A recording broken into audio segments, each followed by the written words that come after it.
little ones, it's time for another wonderful story.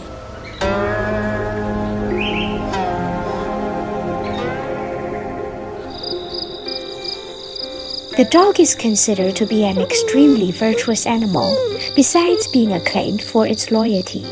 Many Chinese people also believe that the dog has 7 other virtues: righteousness, bravery, vigor, diligence, kindness, beauty, and hard work.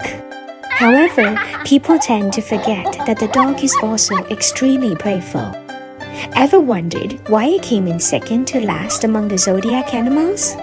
Rumor has it that it was having too much fun along the way and did not focus on finishing the race as quickly as possible. As the last of the zodiac animals, according to one explanation, the pig did in fact fall asleep during the big race. Perhaps it just loved staying at home too much.